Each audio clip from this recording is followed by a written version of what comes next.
keberanian Perindo untuk mengajukan capres sendiri. Apa itu? Ini panjang lebar ini saya jelaskannya. Saya harus mencari kata yang tepat. Apakah ada keberanian Perindo untuk mengajukan capres sendiri meskipun belum ada di parlemen sekarang, tapi kampanyenya nanti mengatakan kami akan ikut kampanye, tapi kemudian kami juga akan mencalonkan kader kami sebagai calon presiden, dan itu adalah Tuan Guru Bajang. Kenapa tidak?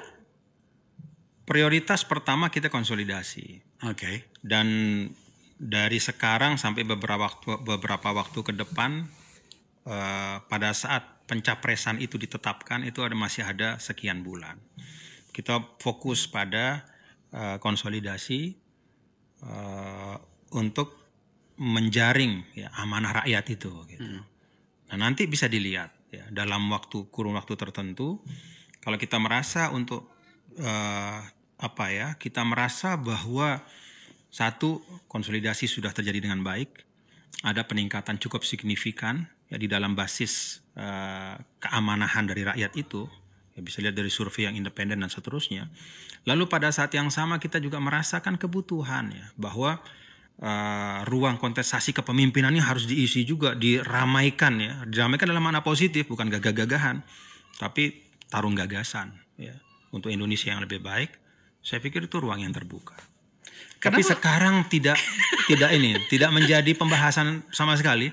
Ya kita lebih fokus pada konsolidasi. Bukan. Kenapa sampai saya ungkapkan ini, Tuan Guru? Karena kalau tidak salah sekitar 1-2 tahun lalu ya, nama Anda kan muncul loh di survei. Iya. Sebagai salah seorang calon presiden alternatif dibanding nama-nama yang lain nih. Bahkan waktu itu nama-nama yang muncul sekarang ini tuh masih rata-rata air itu dengan Anda itu. Ya sekarang Anda sudah punya kekuatan politik, punya kekuatan tanda petik finansial untuk menggerakkan seluruh sendi-sendi organisasi Anda. Ada tujuan-tujuan yang jelas. Bahkan yang paling penting menurut saya adalah bagaimana kemudian Anda masuk merencanakan dan menarasikan agenda yang selama ini jauh dari narasi Perindo ya. Tadi itu memoderasi keberagaman, agama dan segala macam. Kenapa tidak, Pak Kiai?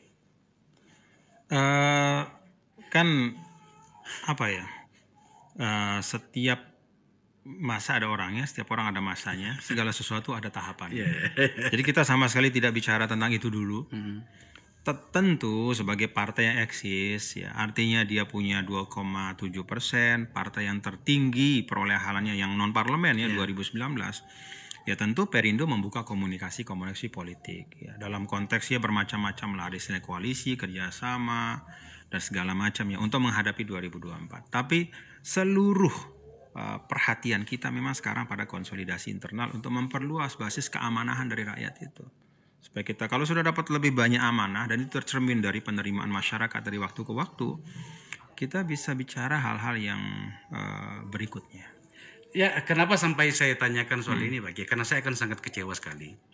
Jangan kecewa lah, Bang. Benar, maksud saya gini, saya akan sangat kecewa sekali kalau nantinya katakanlah Perindo insya Allah lolos ke parlemen, punya perwakilan tetap, tapi kemudian Anda melakukan hal yang dilakukan banyak partai politik. Apa itu? Mencalonkan kader lain. Saya akan sangat kecewa pada Anda. Saya akan undang Anda di sini untuk saya akan menyatakan kekecewaan saya. Karena menurut saya nggak logik. Berdarah-darah kita mendirikan partai politik, mengelolanya, meraih kemenangan, itu kemudian ketika ada kesempatan untuk mengelola negara sesuai dengan agenda parpol itu diserahkan kepada orang lain atau kader lain. Itu bagi saya pribadi itu berlebihan. Kalau saya tidak ingin mengatakan sesat gitu ya. Pak Kiai, saya berharap sukses ya di tempat yang baru ini. Mudah-mudahan. Saya doakan dan kemudian agenda-agenda besar tadi itu bisa diterjemahkan. Terima kasih, insya Allah. Saya berikan tempat nantinya kalau misalnya ada pikiran lagi yang mau disampaikan, monggo silakan. Terima kasih Bang Akbar. Bang Akbar nih sahabat lama yang selalu baik. Dan saya kalau boleh juga menyampaikan ya boleh belajar dari Abang. Dalam hal bahwa Abang itu gigih untuk tetap menyiapkan ya di tengah-tengah tugas profesional yang lain, tapi ruang untuk Abang bukan hanya menyampaikan gagasan sendiri tapi memfasilitasi orang lain, teman-teman untuk juga bisa komunikasi dengan publik, termasuk melalui podcast ini. Bagi saya pribadi, Bagi sebagian orang Bang, Ya. kalau misalnya sudah tidak berada pada, katakanlah tidak di DPR lagi, atau tidak di posisi kredensial tertentu, ya biasa menarik diri. Tapi Abang enggak, dan itu bagus Bang. Itu contoh yang baik.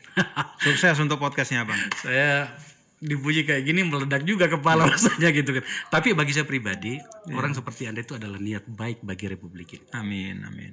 Bagi pikiran kami di sini di Nagara Institute, lembaga saya ini, orang-orang seperti Tuan Guru itu adalah vitamin bagi demokratisasi. Amin. Sayang kalau kemudian kita tidak berbicara dan tidak saling mengisi. Iya. Pak Kiai, salam untuk Ika dan anak-anak ya. Insya Allah disampaikan. Ya, istrinya Sampaikan. Pak Kiai ini adalah adik saya, Junior. junior saya, ya gitu. Pemirsa, itu tadi diskusi saya dengan seorang pemikir Islam yang hari ini menentukan pilihannya. Saya akan mengundang beliau lagi nantinya untuk kita berbicara dan berdiskusi. Sebab sejujurnya berbicara dengan dia itu selalu ada hal yang menarik. Terima kasih. Assalamualaikum warahmatullahi wabarakatuh. Waalaikumsalam warahmatullahi wabarakatuh.